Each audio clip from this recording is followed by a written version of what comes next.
मैं कब से आपका इंतजार कर रही हूँ। खाना भी ठंडा हो रहा है। कहाँ रह गए थे आप? बंटी को उसके स्कूल से लेकर अभी अभी घर लौटे अपने पति रंजीत पर नजर पड़ते ही रश्मि नाराज हो उठी। मुश्किल से 10 मिनट का रास्ता है बंटी के स्कूल से हमारे घर तक का, उसमें भी आपको घंटा भर लग गया। जरूर कोई जान पहचान वाला मिल गया होगा और आप बातें करने लगे होंगे। ये भी भूल गए कि आज घर में मेहमान आने वाले हैं। ये कहते हुए रश्मि ने रंजीत के हाथ से बंटी के स्कूल का बस्ता और थर्मस ले लिया।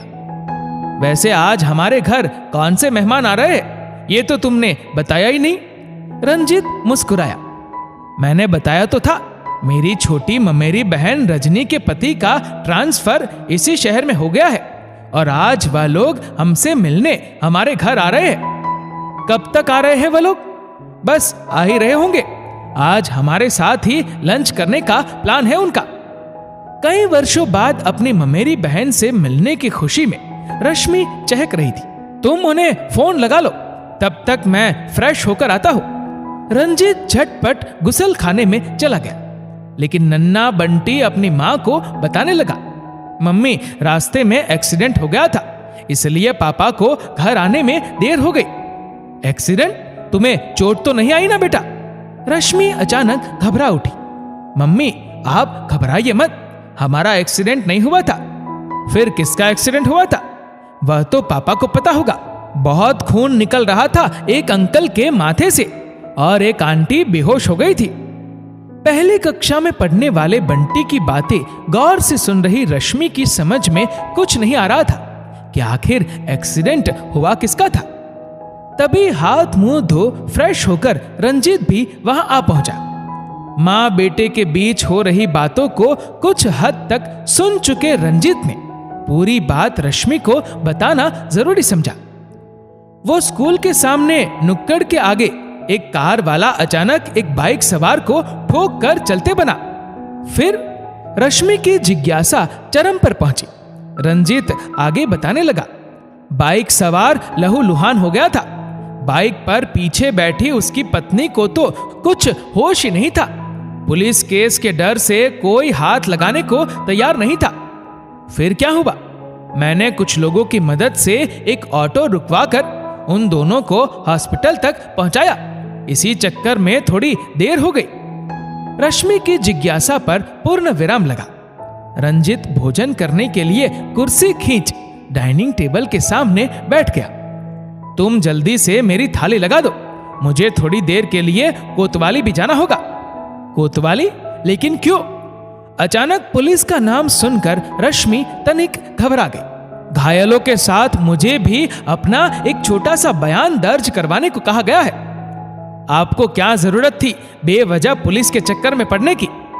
रश्मि के तेवर अचानक बदल गए, लेकिन रंजीत ने रश्मि को समझाया, रश्मि ये तो एक छोटी सी फॉर्मेलिटी है, पूरी तो करनी ही पड़ेगी ना।